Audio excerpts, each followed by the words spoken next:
Well, thank you, everyone. I'd like to get this meeting going. My name is Min Tai. I am the Executive Director for the Building and Planning Department. We have an agenda for you tonight, and first of all, I want to thank you, everyone, for joining us tonight on this community meeting as a follow-up regarding our general plan and environmental justice. But before we start, there's some housekeeping I want to be able to share with you, and I'm going to have Alyssa from our staff share with you on how to participate during this meeting. Hi, everyone. So we want everyone to be able to participate, and there are a couple of ways for you to participate during this meeting. If you have a question and answer box, make sure to ask your questions there. If you do not, then you can ask your questions or any concerns you can type it on the chat box. You can also raise your hand, and if you want to speak during the meeting, just use the raise your hand feature, and myself or Scott Kuttner will definitely let you guys speak during the meeting. Thank you. And now back to Min Tai. Thank you, Alyssa. And as it relates to translation, how do our participants able to get to translation for? So if you need interpretation, we do have English to Spanish interpretation. So you'll see a little globe on the bottom of your screen. So if you click on it, you can click the Spanish interpretation, and we have Margarita Macedonia that's providing the interpretation. So it is available. Alyssa, could you please just repeat that in Spanish? That'd be great. Thank you. Yeah. Tenemos interpretación en español si lo necesitan. Es usando la aplicación Zoom. Abajo van a ver como un círculo, y allí van a poder presar y escoger que quieren escuchar esta presentación en español. Y si lo tenemos disponible, si tienen preguntas, por favor, escríbanos en el chat. Yo les puedo contestar si necesitan más ayuda. Gracias. Thank you, Alyssa. Again, welcome everyone to tonight's follow-up meeting. We're going to do some self-introduction as well, and I'm going to co-present this presentation with our staff. Melanie McCann, she's our senior planner, and then Scott will also be assisting us with some fun activity questions, survey questions. But I want to begin with a quick introduction of what a general plan is. So what is a general plan? A general plan is essentially a long-range government blueprint that provides for the orderly development of our city, as well as ensuring that different aspects of the operations of our cities are have a goal and policy established so that as we move forward, the residents, the community, as well as civic leaders fully understand what is being achieved in terms of a span of time. This general plan is looking to cover between now and 2045, which is a 25-year span, with goals and policies to ensure that we accomplish a common vision that is that's been established for the general plan. This document is also a mandate of the state. Every city is required to have such a document in order to have development activities and to incorporate it as a city, so that there is basically a blueprint for how the city will function, how it will service its residents, and how it will continue to provide the services that are required, including infrastructures, water, roadway and circulations, as well as land use and development. The general plan by law is required to be updated every few years. The span is generally about every 10 years. The last time the general plan was comprehensively updated for the city of Santa Ana was 1982. Now, there were amendments to the various part of the general plan, but in terms of a comprehensive update, one that looks at every aspect of the general plan, the last time that was done was since 1982. So I want to begin from 2016 and bring everyone up to date as to what we have done, and also provide you with information of where we're going and what are some of the next steps. And to bring you up to date, since 2016, we have had numerous community outreach effort to both the community-wide as well as focus group working with city leaders, stakeholders, workshop with residents, organizations interested in community services and the city uh, interested in topics of concerns in our community. Over 48 community meetings and workshops have been held since 2016. Individual workshops were held in each of the 7 wards, as well as one of the 5 focus areas that is the topic of this general plan.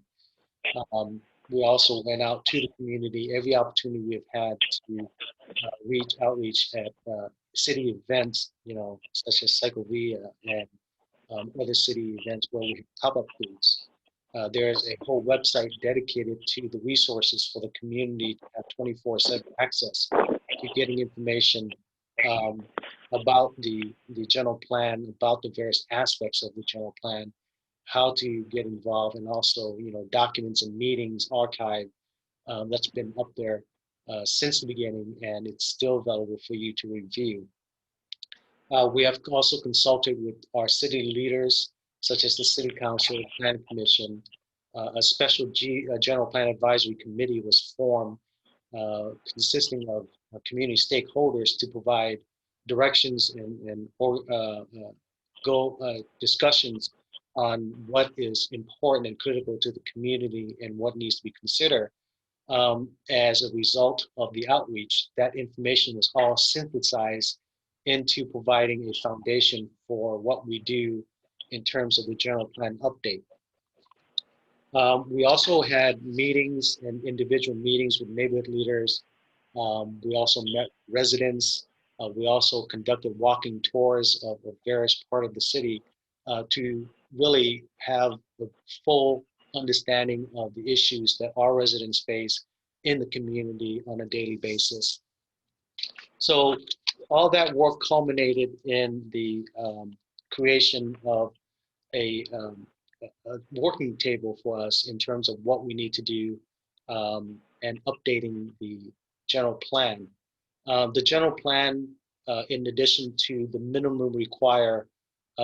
components that's required by the state, our city has also chosen to look at other issues that are very important to us, and they all revolve around what we heard from the community, which talks about the need for making sure that we have a healthy community that care for the health of our residents and our community.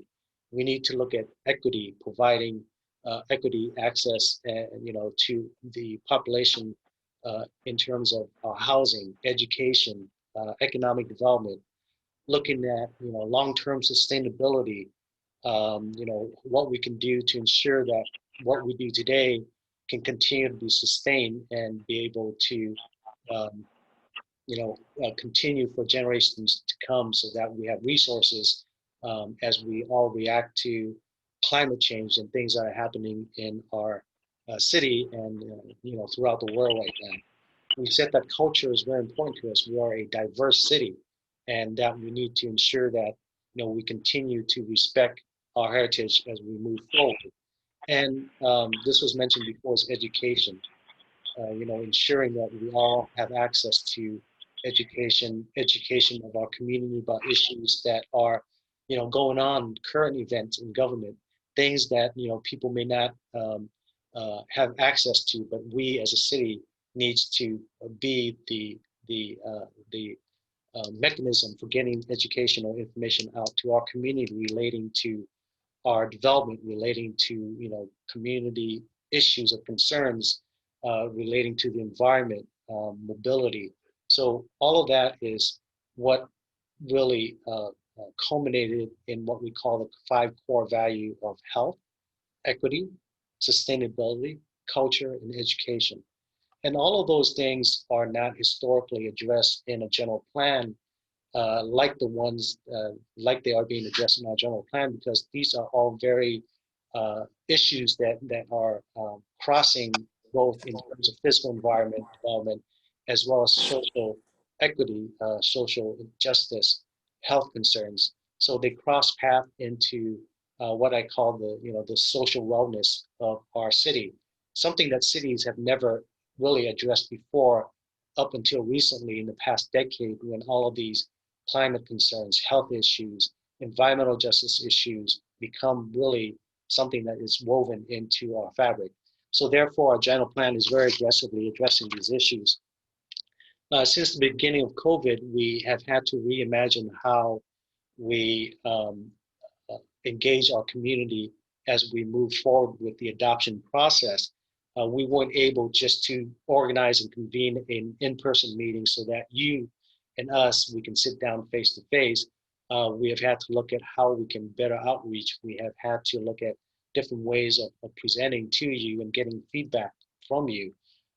So as a follow-up to our engagement in the past 5 years, we held meetings in July and August, workshop to talk to the community about the general plan, the status, and then bring you up to date as to what we have done in terms of those 5 core values. There was a concern brought up during that process about environmental justice and how the city needs to continue to do better in engaging the public about environmental justice during this time of COVID. We heard those concerns, and we wanted to make sure that we provide the opportunity and the continued feedback process to where we can hear from you and continue the conversation on the general plan and environmental justice issue. And we are here today as part of this process of listening to you, hearing what you have to say, and then also we want to share with you what we have heard throughout this process, share with you some of the policies and implementation that we put together to address those concerns, and to get your feedback. Did we get it right? Did we do it right? Do we need to do better? Do we need to refine our process? So with that, I'd like to hand this over, this presentation, to Melanie McCann. Melanie, are you here? Yes, ma'am, I'm right here. Thank you. Lynn, did we want to go around and do a very quick introduction and just allow folks Storm, to... Hey, don't do that. What? Sorry, who said that? I'm not sure who that was, but oh, yes. So we wanted to do just this a quick point, introduction. what we can do is to have a quick self-introduction of those that are present. I want to make sure that I acknowledge one of our council member. I see Council Member David Penalosa is here with us tonight. So I want to acknowledge. Councilman, did you have a few words you would like to share? No, I don't, Min. Just wanted to welcome everyone to this meeting, and I'm happy to be here. My role today is mainly to listen to the various groups, and that is it. I just wanted to say hello.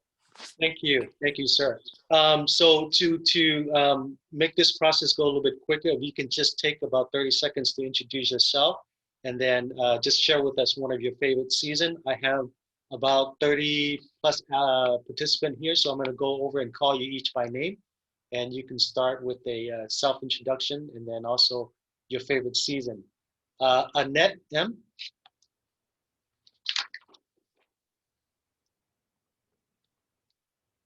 Hello, what was the question again? Sorry. Just a quick self-introduction, and then what is your favorite season? Hi, my name is Annette Martinez. I'm part of Coal, and my favorite season is summer. Thank you, Annette. Jose Rea. Hello, I'm Jose Rea, and I'm a member of Madison Park Neighborhood Association. I like the fall. Thank you, Jose. Brett Corte. Good evening. My name is Brett Cordy. I'm an attorney with UC Irvine's Environmental Law Clinic. We are representing Madison Park Neighborhood Association on the general plan update. I like fall. I'm a Libra. Thank you, Brett. Brian Diaz.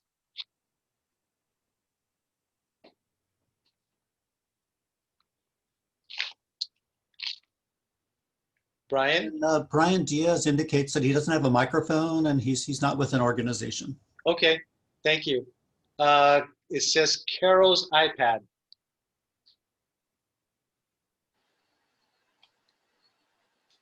Carol, did you want to say a few words? Thank you, Carol. Move on to Connie Valencia.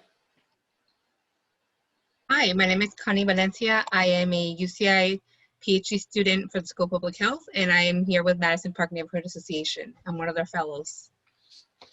Favorite season? Yes, sorry, the fall. Thank you. Fall. So far, we have a lot of fall folks. I like fall as well. Thank you. Let's see, it's jumping around here. Cynthia Guerra. Hi, my name's Cynthia Guerra. She, her, hers, and I'm a resident of Santana and also been working with the Rise of Willowick Coalition.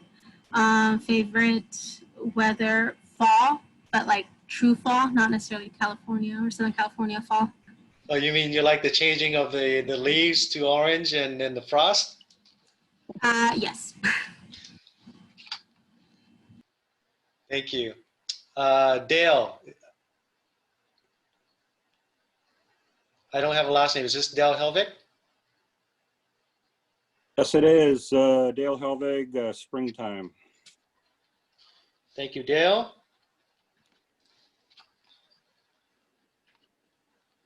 I have David Middlestein. Hi all, I'm Daniel, and I'm also an attorney with UCI's Environmental Law Clinic representing Madison Park, and I prefer winter.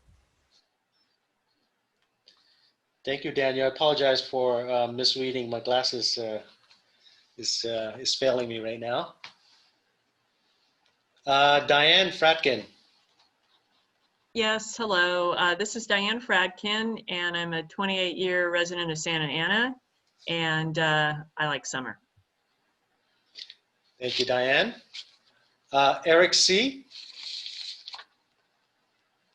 Yeah, this is Eric Carlson. I'm with OCTA's Transit Service Planning Department, and I like the fall. Thank you, Eric. Erica Demkowicz.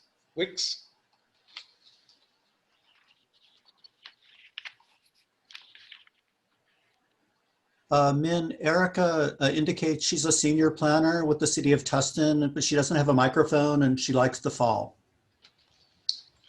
Thank you, Erica. Ethan Licon.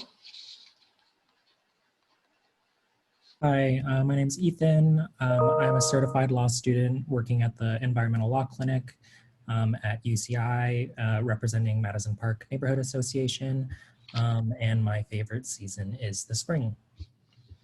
Thank you. We also have a historical commissioner with us, Commissioner Janelle Hardy. Would you like to say a few words, introduce yourself? Hi, my name is Janelle Hardy, and I'm here representing Henninger Park neighborhood.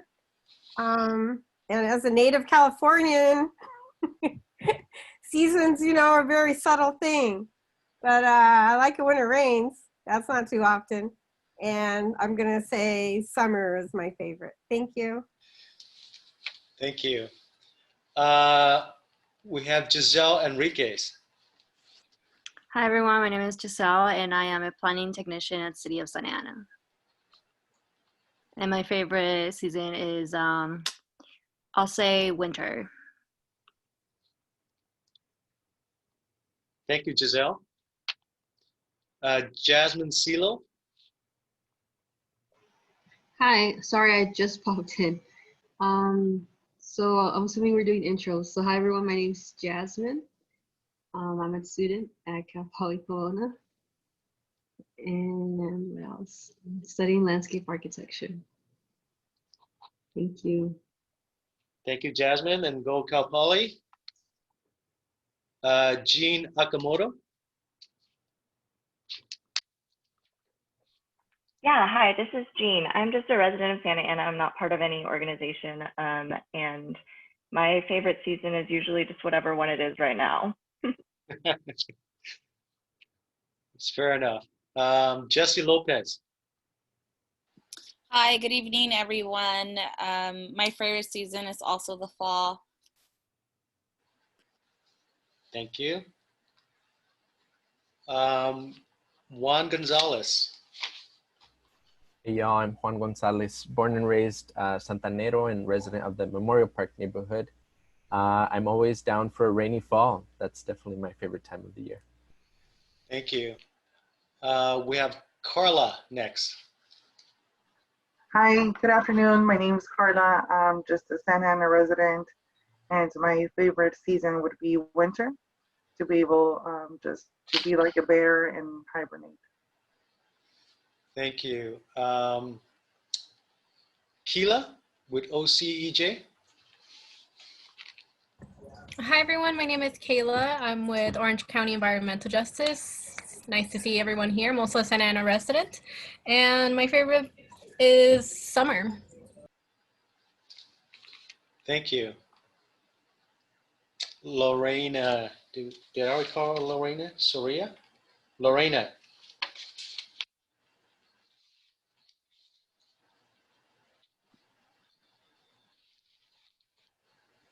Susanna. I just have a first name, Susanna.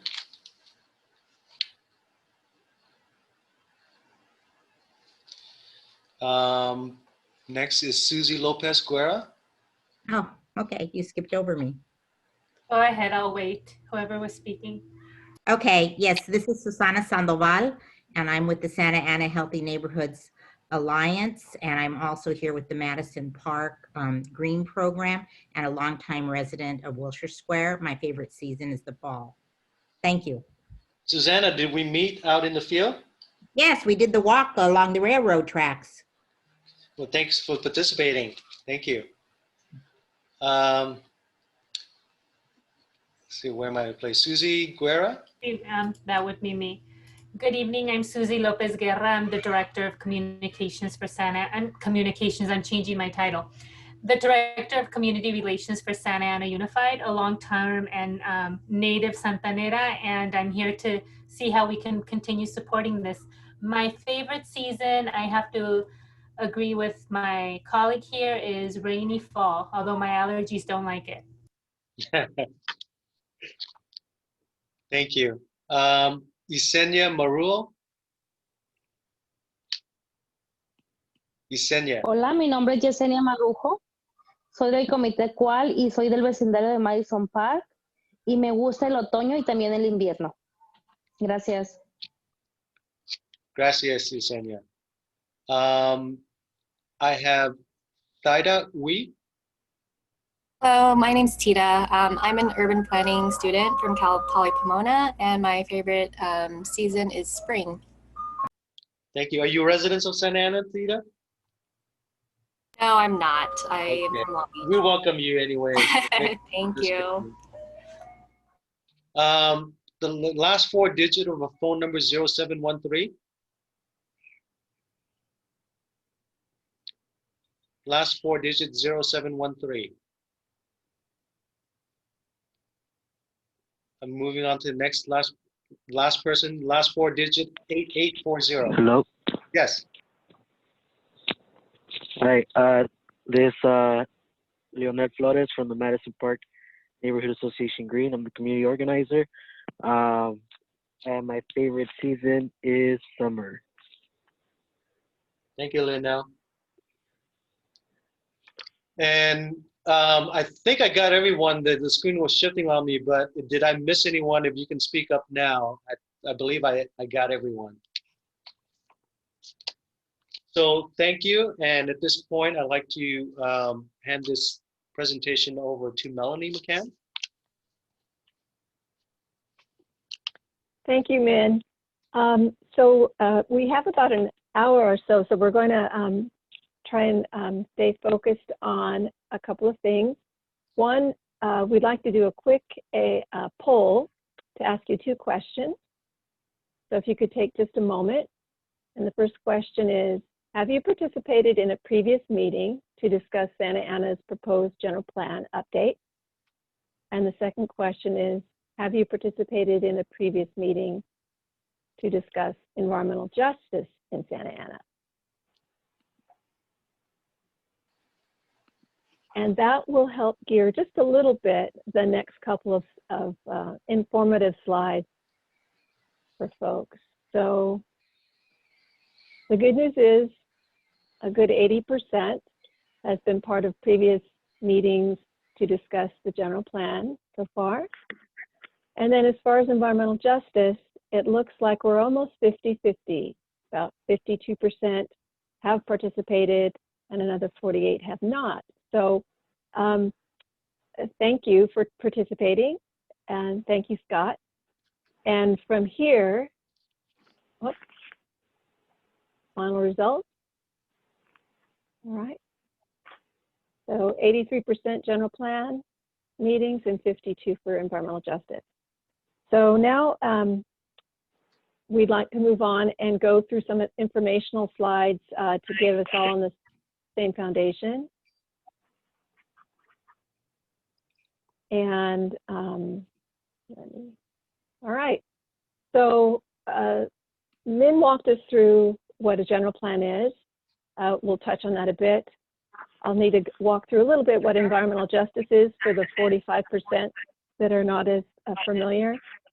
And then the main focus is really to look at potential ways to improve conditions, environmental justice in particular, through our policies and actions. So as Min mentioned, this is our draft general plan. If you go on the website, you'll see all these colorful covers. They are the 11 elements, draft elements. And as Min also mentioned, all of these elements are have culture, sustainability, health, education, and equity in all of them, as they were identified as our core values that our community wanted to be part of our vision. So as far as environmental justice goes, what you see on the screen now are the basics of the SB 1000 law, which came into being in 2016. When you update more than 2 elements, you need to incorporate environmental justice aspects into your general plan. Number 1, you need to identify those disadvantaged areas, talk about that a little more. You need to incorporate policies to reduce environmental health impacts. 3, you need to include environmental justice communities in the decision-making process. Thus, we mailed a number of flyers to those in environmental justice areas a few months back. And then also, the law asks to prioritize improvements for those in the disadvantaged areas. So those that are not familiar, on our website, to help get the word out about environmental justice and have everyone understand what it meant and as it relates to Santa Ana, upper left, we have a video on our website in English and in Spanish, walks through it. We also have a booklet that goes into a little bit more detail and gives more information about environmental justice and a more detailed analysis.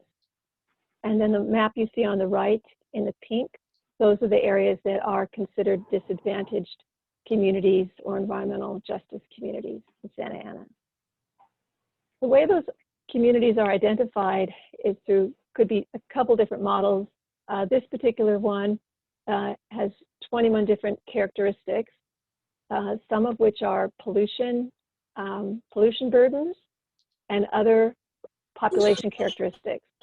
So it looks at things from ozone level to drinking water contamination, to groundwater threats, to cleanup sites, areas where they have asthma, high statistics. They look at educational level, poverty, unemployment. All those factors are evaluated.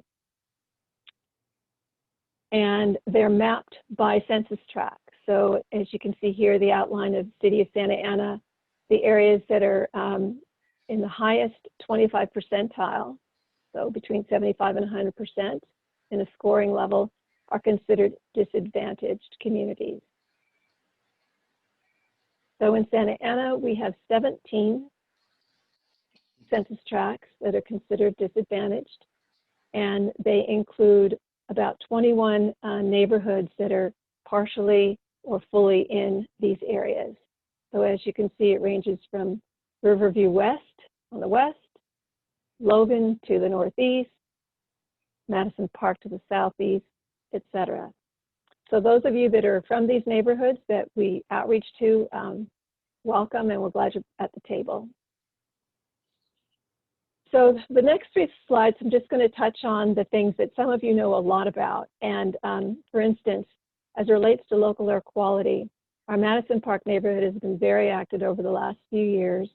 They obtained a $185,000 grant from the Air Resources Board, and have been very active in championing for change and for information. So, so that's been great to have that group at the table and doing good things for Santa Ana. The other area would be water quality. And as some of you know, there's groundwater contamination in the industrial area of the southeast part of Santa Ana. And there's been a multi-agency effort, as you can see, a number of different organizations to have a plan to address that contamination, but there's a lot of work to be done in that area. Another category that some of the folks that are here tonight have been engaged in is lead contamination. Between Orange County Environmental Justice, UCI, and the healthcare agency, there's been, but in particular the UCIs have completed some studies, and we were working together to identify ways to better address lead contamination in our community. So having touched on those 3 indicators, if you will, we wanted to transition to, from what we heard the community say, what are the policy actions that are in the general plan to direct us towards positive change and improvement. So what I'm going to walk through is part of the presentations you may have seen. We've provided a little bit more detail. So what we're hearing is that the community would like more detail about how these actions will take place, and to be more specific. So we look forward to working on that with you. But here's an example of one key action that's in our community element, and it's targeted for a timeline of 2021. And that information is in the community element on the website. It's to establish an ad hoc committee of community stakeholders to guide the preparation and the details of a outreach program for our environmental justice communities. So we know COVID has made it quite the challenge, but I think we all know as well that the conversation with our environmental justice communities is a long-term conversation that will take a good amount of time, and we want to work together with a group to clarify what those opportunities could be, potentially with the Santa Ana Unified School District, which would be a great partner, networking with the neighborhoods, et cetera. But we appreciate that that's an important component, and that needs to be one of the first steps. Another action that may not be meaningful to all people, but it's very important, and it's the opportunity to coordinate with the local air district and local stakeholders and pursue what's called priority community designations. Like the example of the Madison Park was able to pursue grants, this type of action allows for funding to focus in on a certain geographic area in Santa Ana and provide more analysis, more monitoring, more opportunities to better address any environmental issues in that particular area related to air quality. Another action, and we might be needing to make this a little more specific, but it's to work with our community organizations, for example, Orange County Environmental Justice, and regional partners or sub-regional like healthcare agency and UCI to understand the sources and the implications of lead contamination across Santa Ana soil, and importantly to evaluate how to work together for solutions for remediation. And we've had some conversations with those groups over the last few weeks, if not longer, and so this is an important activity as well to make progress. The next important thing, action, and this is in our open space element, is to complete the citywide parks and recreation master plan. And of course, that's to identify opportunities for increasing open space, parks, and facilities.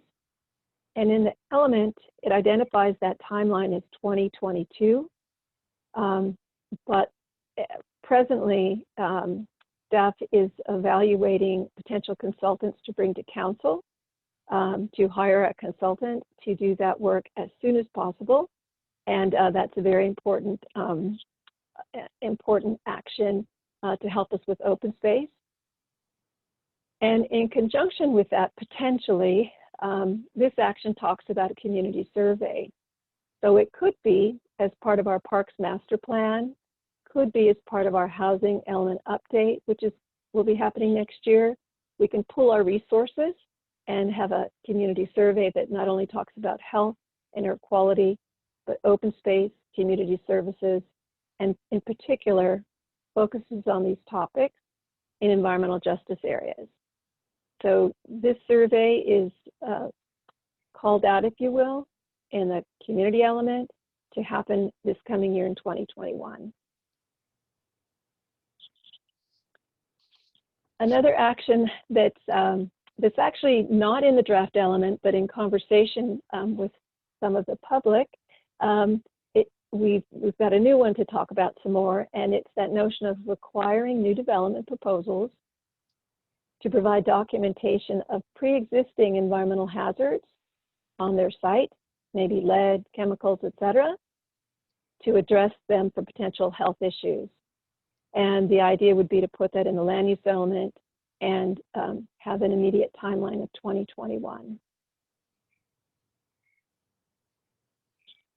Another important action to help reinforce a safe housing environment is to collaborate with residents and our industrial stakeholders to create incentives and amortization programs to relocate existing heavy industrial uses that are creating hazardous conditions to sensitive uses such as schools, residents, etc.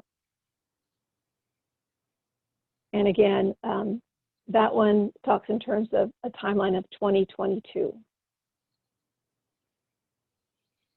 The next item, again, to support housing and to deal with potential displacement is to promote first priority to Santa Ana residents and workers in tenant selection for city-funded affordable housing projects. So that it's a practice that the city has begun, and timing on that would be ongoing to continue to have that opportunity as there might be reinvestment and change in some of the proposed focus areas. Last but not least, this one is in the community element proposed for 2021, and it's to create what was called an environmental quality interagency team and a web portal. It would allow for vetting of community concerns, sharing of information, be it data from the AQMD, data from the healthcare agency on industrial uses and permits. But to be a forum for channeling information to share with the community and for us as a interagency team and with the community to address environmental issues. So with that, I can switch back to you if you'd like, Min, to facilitate the roundtable discussion. Thank you, Melanie. So Melanie's presentation was to, again, as the purpose of my introduction is to bring you up to date as to where we are. It is not comprehensive in terms of the hundreds of policies and implementation measures that you can find in the various element of the general plan. That was to give you a flavor of what some of the policies and implementation action that we felt were key to share with you so that you can understand the details or the how those policies and implementation measures work together. At this point, and as the purpose of this meeting is to really to listen to you and get your feedback on what your goals and concerns regarding our community as it relates to our environment, as it relates to issues of social equity, issues of sustainability, all the things that are considered environmental justice issues as addressed by the state's SB 1000 that was put into place, making the environmental justice a upfront and foremost issue in community planning beginning in 2016. So again, to participate, if you want to raise your hand, I see all the names here, and I can call you out by name so that we don't, we allow each person to have some time to speak. So with that, I have Dale raising your hand. Dale? Yes, thank you for giving me the opportunity to speak and for you guys doing this tonight. My question is related to the open space policy on park standards. And I'm wondering where the environmental justice is if we have something in the park standards that says that we're supposed to have 2 acres per 1,000 residents of the city. We're below that number right now, and the general plan is calling for an increase of over 100,000 residents over the next 25 years. And so that would mean that we should be seeing an increase of parkland of 200 acres. Well, that's almost half the city. If we look at, I think it's 300 something acres in the city. So how is it that we can continue to add such high density living to Santa Ana and not do anything for the residents? You know, when we specifically say in the general plan that space is so important, that its presence or absence can profoundly shape physical, social, mental, and economic health and well-being of our communities. It seems like we ignore that. And I know it's been in the general plan in the old one, it's in the new one, but all we do is build out and don't take into consideration that the residents need open space. And I think we attack it by saying that, well, if a new development comes in, they provide their own open space in the development. I don't think open space on a development qualifies as a park standard. And so I'm hoping that we look at that seriously and say that, you know, we're going to designate areas for open space to allow the citizens of Santa Ana to get out and stretch their legs in a safe environment. Thanks. Thank you, Dale. And Dale, again, our goal here tonight is to listen to your input and not necessarily to answer any direct questions, but in terms of open space, since you did bring up a very critical issue, I do want to share with you that as we receive your comment, we'll continue to refine our policies and implementation measures to do just that, is to ensure that as we move forward, that we do have realistic goals and policy and put in place mechanism that will ensure that we will work towards this 2 acre per 1,000. As a matter of numbers, we have about 17,000 plus acres in the city. So, you know, as we continue to move forward, we'll continue to look at where land is underutilized, that we can work with the new development community to create either on-site, and your point is taken, on-site publicly accessible open space, not necessarily your common open space, so that it could be publicly accessible and used for public purpose, as well as looking at creating larger community parks. So thank you for your comment, Dale. Next hands I have is Janelle Hardy. Yes, thank you, Min. I have three things I want to talk about. First, I'd like to know what the factor is for Hedinger Park. Lead, air, or water, or a combination. At some point, I would like somebody to let me know what that is. It doesn't have to be right now, tonight. It could be after the meeting. The second thing is I'd like a list of all the actions that were presented and under what categories, something hard copy in writing.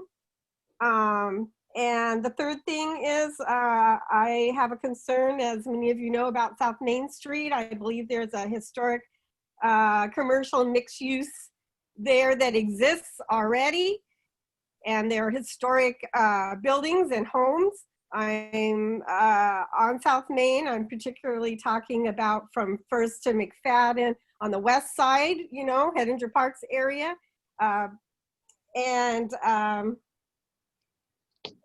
I'm a fear of gentrification taking place on South Main with some of the things they're looking at in the future.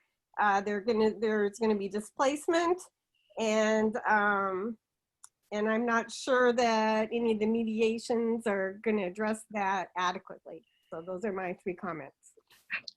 Thank you, Janelle. And we will have staff to follow up with the information you requested. In addition, we will email for anyone who's interested the list of action you're talking about. And I'm assuming you're talking about the policies and implementation action that I just discussed briefly. So Yeah. we will have either email that out or we will put that on our website for everyone to be able to access. Regardless, if you want a copy, we will get you a copy. In terms of the South Main, we, for the first time as a city, and as you know, Janelle, is that we are looking at a cultural element that looks at celebrating our heritage, looking at cultural preservation, looking at ensuring that as we move forward, that while we look at progress, that we don't disrespect the culture and the heritage and you know the history of the city. So therefore, certainly it's something that is a core, one of the value of the element of the cultural element that we will look at not only in our physical improvements, historical preservation, as you know, being on the commission, you heard many of the things that we're looking at, community design, which we also have not only as a component of our implementation, but also as an element to ensure that, you know, as we move forward, that those type of issues are addressed and that they are up in the forefront and just not something that is forgotten as a critical component. So thank you for that. Thank you, Min. This is Susie. I'd like to echo what my colleague is requesting, and also I'd like to help through the district's lens disseminate the information in a manageable manner. So as we continue moving forward with this, I'd like to know how these core values are reflected within the different volumes or elements as you discussed and presented. I know they're on the link. I've researched them, I've Googled them. However, if we're really being culturally responsive and reflective, I think that we need to start talking about what it looks like with language and accessibility to all our community. Thank you, Susie. Well, our staff can follow up and show you how these 5 core values are reflected in each element, but just an overall concept. The core values have little icon that indicate, you know, what they are, either their equity, you know, education, and those, every policy has a little icon next to it that tells you whether or not it's related to education, whether or not it's related to sustainability, and the rest of the 3 core values. So we can show you that. Melanie and our staff can follow up and share that with you more specifically. Yes. I probably was not as clear as I thought I was. Let me, it's not about them being there on the website. It's about how we're effectively communicating them to our stakeholders, right? I told you, I Googled them, I researched them, but it's how do we make sure that the language used and not the cognitive ability of the language, but that the language used means the same to all our stakeholders. And so I'm here to, I've reached out to Melanie. I'm here to review that if you need help, to make sure that it's accessible. Because when we're talking about reflectiveness, we also have to talk about accessibility. Thank you for that clarification, Susie. Susanna, your hand's up.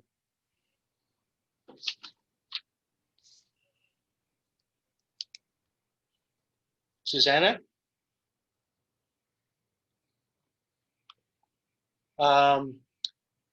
I'm going to skip Susanna since we haven't heard anything. Juan Gonzalez? Yeah, thanks. So my questions mainly have to do with how y'all are defining, measuring, and really taking action on the environmental impacts that y'all discussed. And specifically, you know, if we think about the examples of air pollution and water contamination, I'm wondering if any, you know, foundational research has been done on identifying the specific emission sources for those pollutants, and whether they're really concentrated in, you know, more localized neighborhoods as opposed to entire census tracts, or, you know, really just getting down to the weeds of these different environmental health disparities. And I know y'all have used CalEnviroscreen, which I think is a fantastic tool, but you know, just using the score, one of the pitfalls of doing that is that, you know, you kind of miss the weeds of the specific pollutants that are in the community, the specific, you know, disparities in terms of what pollutants are there. So I'm just curious if any kind of research has been done on that end, because I feel like that will really, you know, change what the solutions and the action items look like, you know, depending on whether or not the pollution is from vehicles or whether it's from heavy industry or light industry. I think that will have a dramatic impact in what that will look like.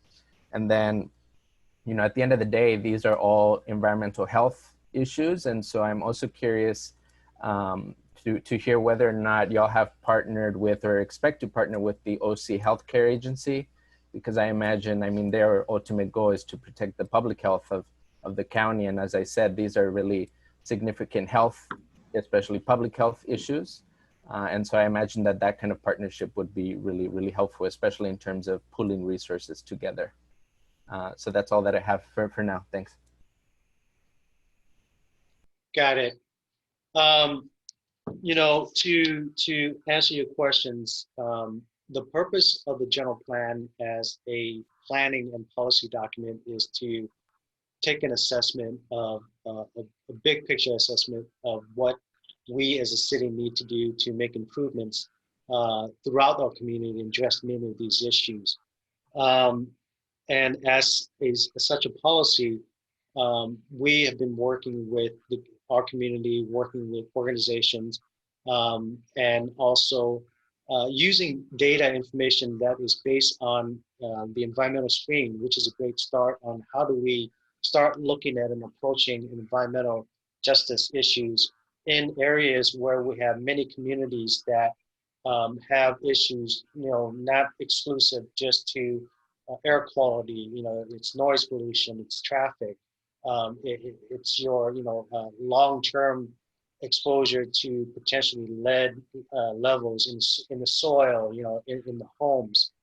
So I think we recognize that there are various types of challenges that we have in terms of our environmental concerns, but we also want to also look at addressing social equity concerns. How do our residents get information? How do our residents, you know, get access to help and services that they need?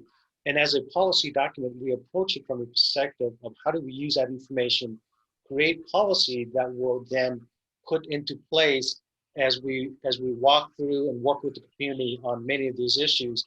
Mechanism for putting into place what you're talking about are the, you know, the actual, you know, when the metal meets the road type of policy that says we will do this, we will work with, you know, each of the 17 neighborhoods to complete a health risk assessment.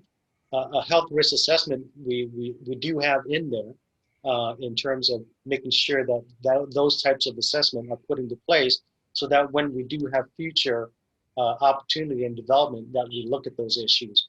We're looking at policies and implementation measure that says that whenever we have a new development project, that we need to identify whether or not there's any issues of concern related to soil, water, air quality that we need to assess and address as part of the development process.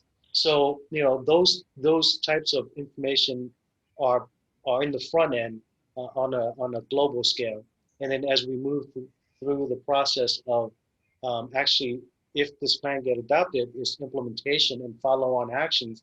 That's when we really do start to make these critical implementation measure changes that are down to specific. How do we do that? We do that by engaging with the community. As you saw, Melanie put up a policy that says that we will form a committee to communicate.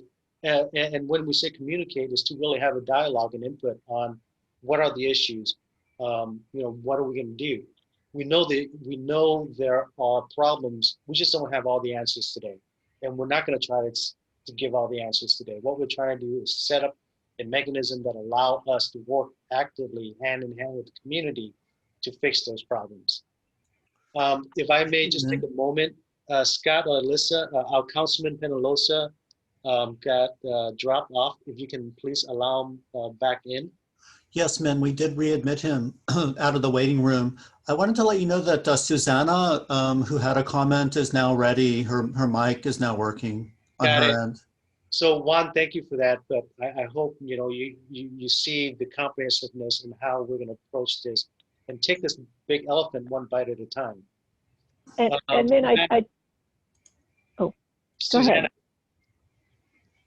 I understand you're back, Susanna. Yes, I am. Thank you very much, Min. I had 2 points I wanted to make. First, I do share Dale's concern for open space with the challenge of development. And in particular, I'm on the South Main corridor here in Wilshire Square, and I went to the initial meeting where the general plan presented all the anticipated housing on South Main, building up businesses. But I think before we can do that, we have a tremendous crisis on the South Main corridor with our homeless neighbors. And I think we need to resolve those issues before we can consider bringing in more density, more businesses, because that is a crisis that needs to get addressed. The second point that I want to make, a lot of work has been done on the general plan, and the residents have been very, very engaged. I was there at the meetings in July, which one was a Friday night, the other was a Saturday morning, which for a lot of our residents, those are when they work or they're winding down with their families. So I think in choosing meetings, this was a good time because it wasn't the weekend and it wasn't Friday. But the last point that I want to make, as I mentioned, a lot of work has been done. The residents are very engaged, very concerned. And this is an election year. We're going to have our elections on November 3rd in the city of Santa Ana. We will have a new mayor. We will have some new city council members. And these individuals are going to bring expertise, they're going to bring new experiences, and they're going to bring different perspectives. So I want to really recommend that we slow the process down for our new city council and mayor board to be put into place so they can continue with this process, because it's very important. We're talking about 25 years of the city of residents. So I would real strongly recommend that we slow the process down so that the new mayor and the new board can be actively engaged in these very important decisions, because they will do the voting. So that's it. Thank you very much. Thank you, Susanna, for your comments and input. Jose, Rhea? Hello, can you hear me? Yes, we can hear you, Jose. Hi, yeah, I just wanted to emphasize something that Susanna touched on, and I'm looking at the number of participants, and I'm subtracting the folks from Madison Park, and looking at what other neighborhoods are there, Henniger Park, Memorial Park, and you know, as Melanie pointed out, there's actually 21 neighborhoods that are considered disadvantaged communities. And so the concern is is the same as that we've been sharing with you for some time now. I mean, the city did not address the issue of environmental justice until May 14, when you send the flyers with those maps. And that's 2 weeks after the Environmental Law Clinic in Madison Park sent you a letter, bring it up to your attention that SB 1000 was not being addressed.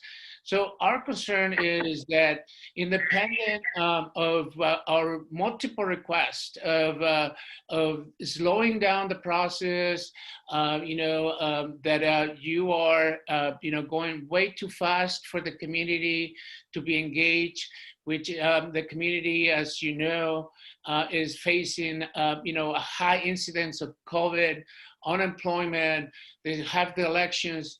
You basically have moved forward, and now you're looking at November 15 for a potential, and I'm going to use the word potential, adoption of the plan, independent of what you have heard from all of us. So I'm still concerned that if there's 3 or 4 neighborhoods here, that means that 16, 17 neighborhoods, you were not able to reach and engage them. So the efforts to involve these communities is still coming very short. And independent of that, you're moving full steam with this process, while the community is really struggling to keep their head above the water because of the multiple factors I just mentioned. So very concerned about that. I want to touch on something else on what Juan mentioned. This is a public health issue, and I think that you should be talking very closely with the school district, for one, because what we know that in our area with the multiple industrial and industries that require special permits, they're impacting the health of our kids that are playing less than 1,000 yards from these emissions, and they're breathing this stuff every time they are in the school playground. And so our concern is that, the conversation should be with the Orange County Healthcare Agency, AQMD, the residents in the school district.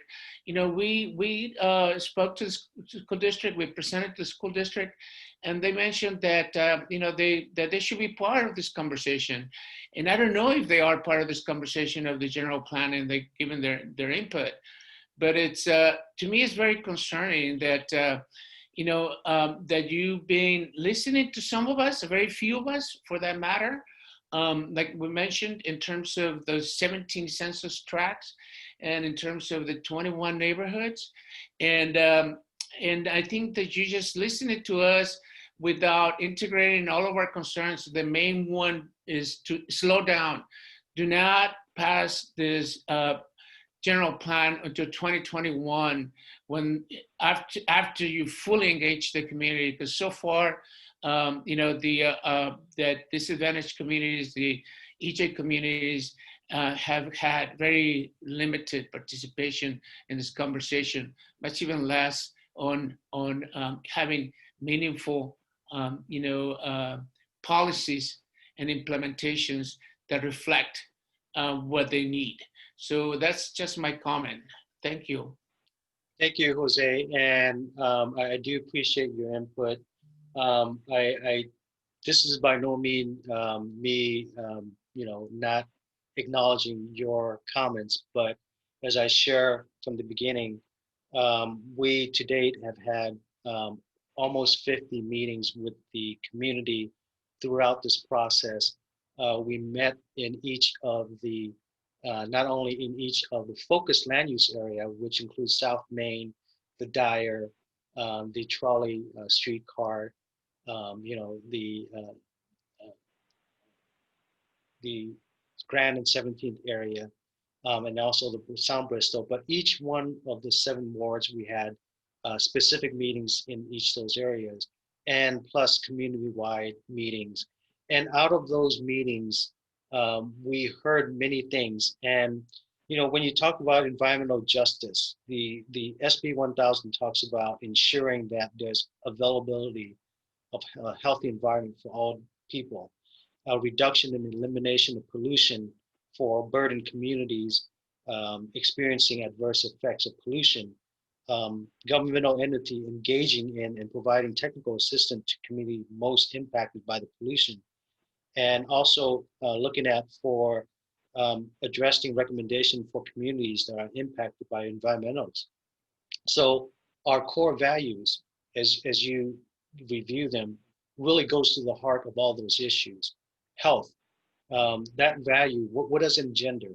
The people of Santa Ana value a physical environment that encourages healthy lifestyle, planning process that ensure health impacts are considered, and community that actively pursue policies and practices that improve the health of our residents. That is what EJ is about. That is what we're looking for to do. In very simple, less than a sentence, we want to be able to be very precise and discuss what we want to address, what we heard, and how we would like to address them. And that's what the process is right now, is for us to hear back from you. Did we get it right? What else can we do? Equity, our residents value taking all necessary steps to ensure outcomes, expanding access to tools and resources that our residents need to balance competing interests in an open and democratic manner. That speaks to social equity, that speaks to access, ensuring that all your voices, everyone's voices be heard, whether it's a big corporation, whether it's it's a residence, whether it's small business, or just someone visiting our city, all have a voice. Sustainability, Santa Ana values land use decision that benefits future generation. Plans for impact of climate change, incorporate sustainable design and practices at all levels in the planning process. That to me talks about issues that we need to ensure that as we make land use decisions, that they are sustainable, that they address those level of issues. So I just want to kind of give you some background. I know I wish we had more time to talk about and get into the discussion, but I want to give you some information. And as we continue to move forward, we are here to listen. We continue to listen, and we will listen whenever it's necessary to address and discuss issues. So Diane, your hands is up. Yes, thanks Min and Melanie for your dedication and hard work on this process, and for allowing us to provide our comments and help to shape the future of the city of Santa Ana. I also want to talk a little bit about the park and open space situation. I know that we're proposing a lot of high density in the 5 zones. And I think it would be very prudent to do the calculation of what those new uses are going to create as far as the park requirement. And I really feel strongly that we should incorporate those park requirements into each of the zones. And I also believe that hopefully that can be incorporated into the master plan for the parks. I think we just need to really focus on including that. I think it's a very important part of the environmental justice and the mental health of people that are living in high density projects. And then finally, the other item has to do with the coronavirus and how we're going to be living post-coronavirus. And if you are having to live in a high density property and not a single family residential property, you need those open spaces, you need those park spaces, you need to be able to social distance and separate and find something outside of the 4 walls if you have to stay in a quarantine situation. And I think that you've done a lot of hard work, and this has sort of caught us off guard. But I really think we need to have a component that looks at post-coronavirus living as part of the general plan update. So just to recap, I think it's really important that we include our park requirements within the zones as part of the general plan update. use that as part of the master plan for the parks, and then factor in our issues of how we're going to live with coronavirus and any other pandemic issues we may have. So thank you again for all your hard work, and thank you for the opportunity to voice my opinion. Thank you, Diane. And I do see a message from Juan that he agrees with Diane as well. And we do as well. And, you know, as we continue to move forward, we are continuing to look at and refining our park and open space requirements in the general plan to address the many issues that are being brought up tonight. Lionel, I see your hands up.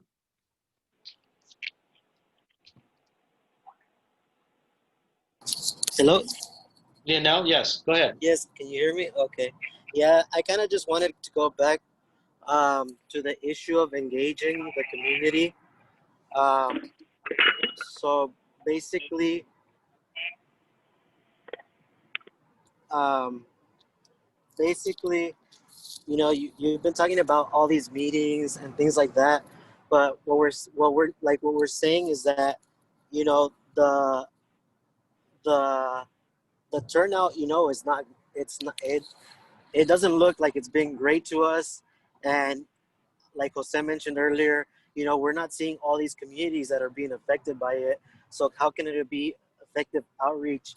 How can the general plan, you know, be representative of what the people want? You know, if these people aren't in the conversation. So I kind of just wanted to know what kind of outreach has the city been doing aside from these meetings? Because, you know, you mentioned the meeting at the South Main Corridor, and I was there at that meeting. I believe it was like early January or February, and EJ was not mentioned at all. I believe Councilmember Peñalosa was there, and people were speaking up at that meeting that they were notified less than 24 hours before that meeting happened. So, you know, I don't know if that's effective outreach to you guys, but to me, that's not. When we started the discussion with our letter from the law clinic in April, you know, according to you guys, you guys had about 5 meetings, you know, addressing each core value in the 5 target areas, you know, and, you know, apparently you guys have been working on this since 2015 or 16. And, you know, then you said, oh, you've had 16 meetings since then. And it's like now today you're telling us you've had 50 meetings, you know, from April when we messaged you guys to now in the middle of COVID. How is that even possible? You know? So like, I'd really like to know like how you guys are actually pulling that off, what type of participation you've been having. Because also when we started, you know, the discussion, I remember someone mentioning that, you know, at the meeting with the most participants, there was maybe 100 participants there. But I mean, 100 participants isn't even 1% of these communities. So it's like, I really want to see like what kind of outreach the city's doing aside from, you know, just putting an email out or putting this event out. Because also today, you know, I know you guys have asked us to help with outreach, and we've been communicating with our people, and they're here today. You know, on this call, almost 50% of the people here are here on the behalf of MPNA, you know, and it's the other half are from other neighborhoods, but there's still a lot of neighborhoods that are missing. So what is the city doing to make sure that people actually engage and turn out to these meetings? Because right now I still don't see it. Thank you, Lionel. And I hope that, you know, that one day we will be able to show you the extent of what we do here in terms of outreach to the public. And you're right, and a lot of things that we do are invisible to the public. And you know, I'm not going to say that, you know, we mail out hundreds of thousands of direct flyers and emails and reaching out to the community. You are right. At the end of the day, it's about number of people showing up to the event, and whether or not that is a measure of success is, have we been able to reach out to the hundreds of thousands of residents in the city. And I will have to answer you, did we reach out to all 350,000 residents?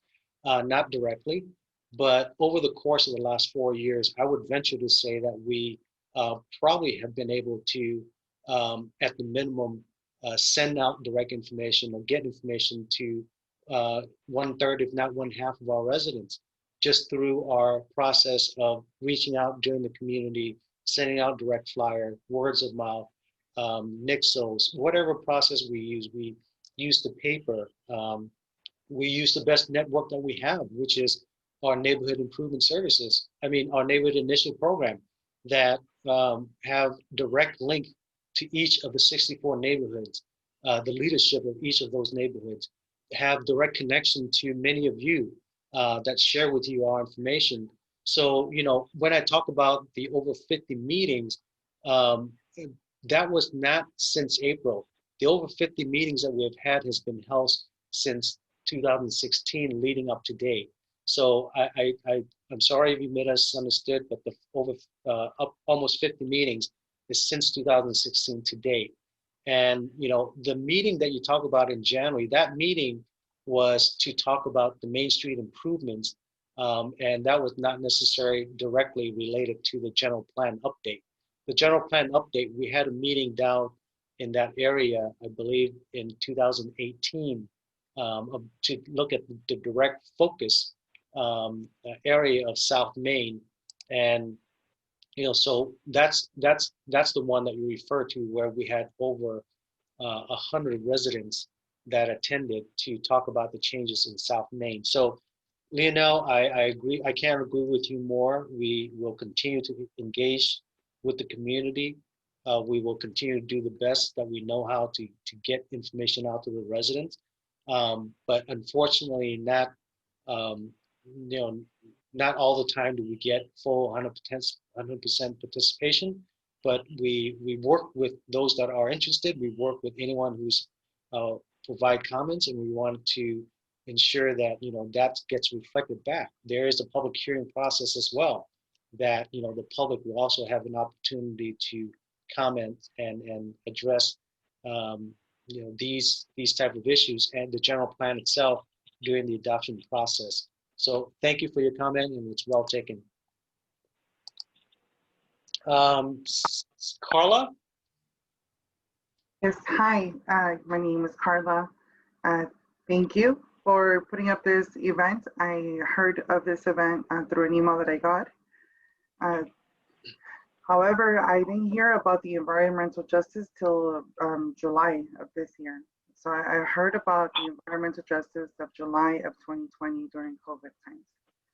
So something that I reflected on that was the fact that myself and my siblings have asthma, and my mother as well. So we have 4 out of 5 people with asthma, and that's like something that has worried me since then. If other, could you mute the phone number ending in 8840? So one of the things that concerns me is the fact that if other medical things that we're going through, if it also has to do with the environmental justice. I've been very involved. Well, I not as much as all like you have, because you work for the city. But I still don't understand the environmental justice, how it affects my community, and how it affects the general plan. I've heard from all the events that I've been to, residents asking for more time, that this general plan is going to affect us for years to come, generations to come. The last time that it was done was a very long time ago. And I've also heard residents ask for more time, especially because right now you have new people coming in and whatnot. A lot of you already heard. But what also concerns me is that this is not an attack on any employee of the city, but it's the concerns of the residents that live in Santa Ana, that live in the pollution areas. There's 17. I thought there was more, which is also confusing. There are 17 neighborhoods, You only have 34 participants. There's 332,000 residents in Santa Ana, and still we only have 30 participants. And out of those participants, some of them are being paid to be here. So could we really count the ones that are being paid to be here? So, I mean, there's still a lot to be done before we take and accept this general plan. And I've always, in every meeting I go, I offer to walk with anyone in the city on any of these 17 neighborhoods that are being affected, because they don't know. The neighbors that I've talked to, because I am involved, they don't know that their neighborhood is one of the affected areas. And it's really hard to tell them that, yes, your kid having asthma or your kid having ADD, or it might be part of the lead that you're living on, that you sleep on, that you're growing your vegetables on. So I just implore you, you're doing the best job as an employee. And this is not an attack on any employee of the city, but it should be, the decisions you guys make should be, I mean, I think that's what government is, should be led by the residents and not the employees. And thank you for your time. Absolutely. Thank you, Carla, for speaking up. Really appreciate your comment. I have Cynthia Guerra. Hi, yes. So I have a few comments. The first comment is, it's just based on your presentation. I guess my question would be to you all is why the city and in this plan, you're trying to do community engagement retroactively after the adoption of the plan has occurred. So I agree that a stunning engagement program should be instituted, that it should be longstanding because this general plan and EJ does not stop this year or while we're trying to adopt it, it's going to continue on for many years. But I think that that should occur before it's adopted as well. Like, it's not a retroactive plan that you go back and be like, well, now we're going to check in with the community and see how it's playing out. When you have the chance to do a better plan if you had engaged the community beforehand. So EJ issue, like, community engagement is really important because the EJ issue, environmental justice, covers so many issues. You know, it's environmental solutions to housing overcrowdedness and rent burden. So all of those things take time to assess. They're broad, but they're also very important and deeply impact the community, especially those in disadvantaged communities. And outreach for the EJ component, as you've actually stated multiple times during this presentation, did not begin until maybe this summer. That means a couple of months. That means that all the time that you were conducting this community outreach for environmental justice occurred during the time of the pandemic, when folks are supposed to be sheltering in place, when folks are they're worried and preoccupied with other things. And I think also to highlight the fact that because we're in a pandemic, because you can't host in-person meetings, or you shouldn't be doing that, there's a lot of folks that have been left out from these conversations. There's issues with access to the internet. There's issues with having access to a computer. There's issues with having access, language barriers. There's issues to, at every meeting I've been to, I know you say you provide translation, but there's always been some sort of issue. I hear music somewhere in the background or TV. I don't know if we can mute that a little bit. I'm just kidding. Thank you. So there's always been issues of someone either saying I wasn't able to get my comment in, and they were on the translation page with the Spanish translation, or I wasn't able to get my comment across, or connectivity issues. So I think that already shows that even if you're providing translation, there is still a barrier. And I think this is usually the people, the vulnerable people, the people that environmental justice is trying to address, that live in the disadvantaged communities. That is probably most of the people that would have been left out, and this is what this whole point of this whole environmental justice component is. So I want to make it very clear that attempts at community outreach is not actual community outreach. Because we're in the middle of a pandemic, even if you flyer, even if you attempted at community meetings where people showed up, understanding all the factors and all the barriers that prevent people right now from joining, from trying to be active and participant, is an indication to you that you should slow down, not that you have tried and you must move on and continue doing what you're doing.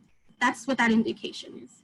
So as other folks have mentioned already, we should be postponing this process. There is literally no reason to continue with this once people have continuously at every single meeting that I've been to said, you need to postpone because we don't have enough community outreach, we don't have enough community input, people don't know what's going on, especially for environmental justice. So, I mean, you have received this multiple times, this request. It has been through letters. I have seen multiple letters. We have, Rise of Willow has sent multiple letters. Every single person who has come into these forums has said this. So there's really no excuse to say that you didn't know, and also the numbers show you of participants that you shouldn't proceed. That's an indication. The second comment is that the public comments that were done for the environmental impact report will not be available until I believe 10 days before the adoption of the city council meeting for the adoption of the general plan. And it will also be after the planning commission hears, or it will be after the planning commission hearing. So that means the planning commission won't even see these comments before they actually hear about the plan. Again, to me, that's an indication you're rushing this. Not only are residents not going to be able to fully assess what comments other residents made on this environmental impact report, which by the way was a very technical multi-100-page report that obviously was not translated into any other language for resident review. So you're not giving that enough time to be reviewed or addressed. I mean, my third comment, and this is more towards like the policies and programs, not just the community engagement, is similarly to the community engagement where you're doing it retroactively, you're also doing this with the open space element and the Parks and Recreation Master Plan. So you're creating and adopting this plan, or will be releasing it, I don't know, a few days before the adoption of the general plan, after adopting policies, land use policies that will affect your ability to actually provide enough open space. So again, you're going to be doing it retroactively. You're going to be trying to come up with ways to come up with open space after already adopting policies that will hinder your ability to do that. So that, again, doesn't seem like a logical way to do this, and it only seems like it will cause negative impact on the community. The DEIR, the Environmental Impact Report, already states that as it is right now, Santana does not have enough open space. And this is by having, current open space like Willowick. I think it also includes like the cemetery, which, I don't know if people like going on picnics there, but that's also included as open space. So just a reminder that that also limits it. So it's already not enough open space. The environmental impact report that you did for your general plan also states that your land use policies will increase the population because of the higher density that it will bring. This is anticipated, and that will actually create even more of a deficit of open space per resident. So again, your land use policies are putting you farther away from your open space goal, and you're going to create a master, Parks and Recreation Master Plan after you've already adopted these policies. The same way that you're trying to create a Parks and Recreation Master Plan, why don't you create the land use, master plan on how you're going to do this fancy afterwards, right? Like that doesn't make any sense. You should be doing these together. So that already, I'm not sure exactly how you're going to create the open space after you reduce the amount you have. And I want to make clear, pocket parks and rooftop parks, that doesn't replace, large ground level parks. You shouldn't be getting little crumbs. That's okay. If you're going to add additional parks and additional to what we already have of open space and rooftop and pocket parks because we literally have nothing else, okay. But the thing is, you do have land right now. You do have some land. So you need to be careful to prioritize that ground level large open space already for open space and leave it as that. And the other thing is with the land use policies that you're creating, so you're either gonna cause two things. By bringing in higher density, you're either gonna cause more overcrowdedness, because residents are not going to be able to afford. There are no affordability restrictions on the land use policies you're providing. You're either going to create more overcrowdedness because folks will not be able to afford those rents, or you're going to cause displacement. Folks are going to have to leave. So, either way you look at this, this is not a plan that should be passed right now. And as we've said, you should be doing more community outreach, more thorough community outreach. And we understand that you're in a bind right now, that it's hard because of COVID, and therefore, you should pause. You should not pass this yet. You should not try to rush this through. It makes no sense. But, I know you have to, you keep saying, that you think you're trying to get it right from what the community is saying. I think the community right now is letting you know, no, you have not yet gotten it right. And granted, it might not be fault of your own, it could be the conditions, but you have not yet gotten it right. And even if you think you have, you won't know if that's true or not because you have not done the community outreach necessary to make sure that you have. And again, during these times, during COVID, it's going to be hard for you to do that. And therefore, you should postpone this plan and not adopt it before the end of this year. Thank you. Cynthia, thank you for those very well composed comments. Your message came through very clear to me. You know, I just want to share with you that this general plan is not a new document. We have an existing general plan today. It's outdated, but it has existing plans already in place. And we're looking at, helping and looking at ways of how to update that plan so that it addresses many of the concerns and issues that are being faced today. It's the fact that we haven't had this comprehensive update that you have on many of the issues that you discuss in terms of land use decision, in terms of the environment, in terms of open space. This in my mind is going to help us look at those type of issues in a very formal and also a systematic way of addressing the concerns and issues. So hopefully as we continue to share some of the evolutions of the documents, and I want to say that evolution and emphasize that the general plan will always be and will continue to be a living document that, once it's adopted doesn't mean that it's just stay in place and sit idle. It gets implemented, but also as we go through the process, there's an annual review process that where if we need to make adjustments can be made to address the issue as they come forward. So thank you again for your comments, and I hear you and I'm listening to you. Connie, you're the next hands up.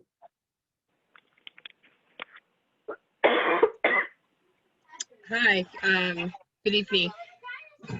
Sorry, that's my son who's walked in.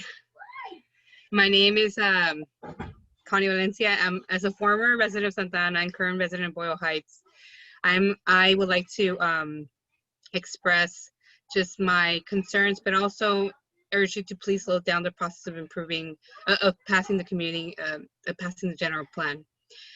As mentioned here, there are many residents that are essential workers. They work multiple jobs and don't have the luxury to take time off or attend the meetings. It is imperative and important to develop linguistically appropriate community outreach and engagement in the process of updating the plan. Additional meetings should be offered during weekends and at different hours that will allow residents, especially those at work, to attend.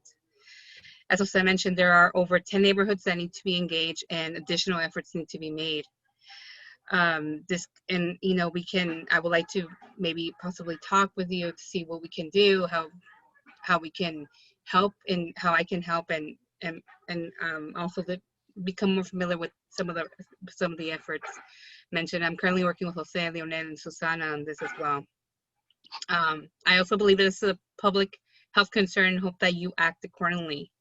Many of these residents experience high levels of anxiety because they are not able to breathe clean air and are disproportionately impacted by pollutants.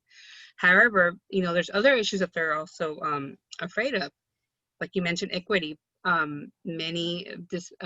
Equity, education, access to resources and information. But there's still, some of these vulnerable communities are still not getting, they're not getting what they need. Finally, as Sana said, this is an election year and we are in the process of electing new mayor and council members. And for that reason, I think it's important to have them engage in the process, and for that reason to slow down the process of the general plan and postpone it. Thank you. Thank you, Connie, for your comments.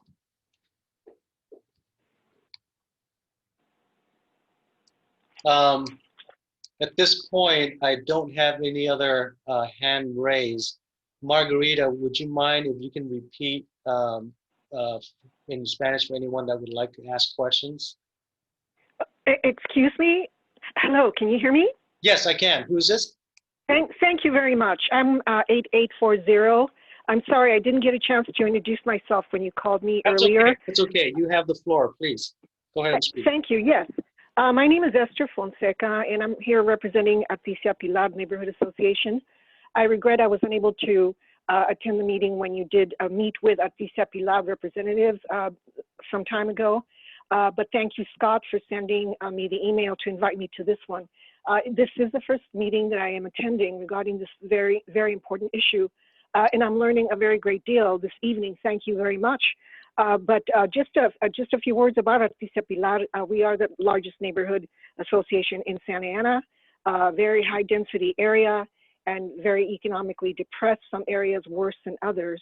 And just personally, again, since I didn't attend the meeting when you did meet with Artesia Pilar, from what I see, being on the board of directors for several years now of Artesia Pilar, that issues of concern are the poverty, the housing concerns, namely lack thereof, traffic density, and lack of open spaces as well. We only have El Salvador Park, as far as I know, and we could definitely, very definitely use the parks, even smaller parks that could be and should be dispersed throughout this area, again, being the largest neighborhood association in Santa Ana. So thank you very much.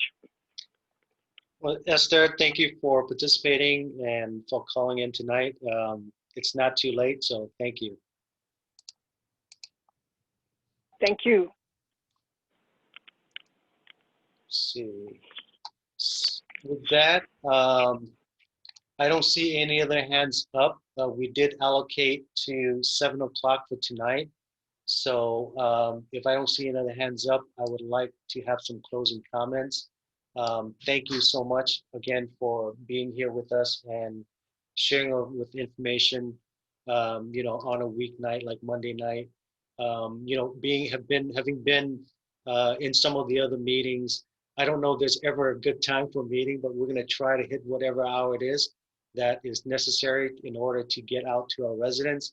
We have tried the weekend, we have tried the weeknight, we have tried Saturday morning, you know, so we as staff will continue to do whatever we need to and whatever time it takes to listen and to obtain comments and feedback. This process is important in terms of the general plan adoption, and it's something that we'll hopefully be able to achieve for the community. At this point, if I don't, Leonel, do you have any final comments? I see you just raised your hand. If you can have some final comments since you have spoken already. Yeah, I just had a question. Like these meetings, are they available to review? Like, are they recorded? Are they like put out to the public or no? Scott, Margarita, can you assist me with that? If I could interject at least about the PowerPoint will definitely be posted on the website to share with everyone. We do Hi, have. Leonel. We do have. Leonel, this is Alyssa. Yes. Oh, sorry, Min. I just wanted to say that the recordings of the meetings, like neighborhood meetings, community meetings, they're going to be on the city YouTube page. So we can also post that on the city website so you guys can access the recording of this meeting. Thank you. Thank you. Thank you. So in closing, before I close the night, I don't know if Councilman is still with us, Penaloza, but if you are, if you'd like to say a few closing comments. Min, actually, Min, I apologize. This is Scott. Perla Mendoza had indicated she wanted to speak. I'm not sure if she had an opportunity to. Of course, Perla, please. Hi, my name's Perla Mendoza, and I'm part of the Qual Committee. So I think it would be a great idea for delaying the process of the general plan. I think it's something that would do so much help, not just for like us, but for the city of Santa Ana.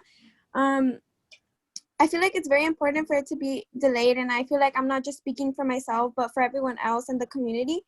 People are actually like, they're demanding for this to be delayed, and it's important that that you guys are putting time into this, because I understand that you guys have a plan and it's being set, and you guys think that what you guys put is right, but I feel like the health of many people are being put at risk, and things like environmental Perla, are you still there?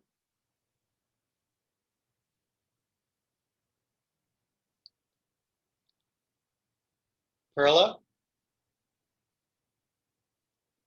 It appears that Perla may have cut off. Scott and Margarita, if we can follow up with a call to Perla and take in the rest of our comment. Thank you, everyone, for participating tonight. I hope you continue to follow us in terms of our process. We are tentatively looking at November 5th of 2020 for the Planning Commission to start considering of adoption of the general plan and the draft EIR. And as I mentioned, and then later on in November for the City Council. So that's a tentative schedule. But again, we'll continue to. Perla, are you back? Yeah. Go ahead. I'll let you finish. Were you guys able to hear me? Yes, we heard you, and we heard you loud and clear. Looking at ensuring that we provide feedback and on what we heard, which is slow down the process, and we will continue to send that message internally here at staff, but also ensuring that our decision making hear and understand that message is being spoken, and we have communicated that in the past as we move forward. I see Councilman Penalosa is back again. Did you have any closing comment, or would you like to say a few words to the folks here tonight? Thank you, man. No, I just wanted to thank everyone for showing up. I am one that have been constantly pushing and trying to get creative with staff on how we could more engage the community at a higher capacity. I realized that, in a city with 500,000 people, and you go to these meetings, these neighborhood association meetings, and there's always less than a dozen people present. It's a problem, and I think it comes from an antiquated system. We've been pushing, I don't know if you guys have noticed on social media, there's sponsored content now, which is increasing the social media engagement with residents. And that's something that I push, daily for, and Min could attest to that. I wish there were more people on this call now, but I'm very thankful for all of you that are here today, because this is the feedback that staff needs, because, I have said it multiple times. I think one of the speakers mentioned it earlier, that, government should be, driven by the neighborhoods, by the community, and not necessarily by the staff. So thank you though for joining, and yeah, there's definitely room to do better. So I appreciate the comments. Thank you, Councilman. And with that, I wish everyone a good night. Hopefully, you can either enjoy your dinner. If not, go have dinner and enjoy your night. Thank you.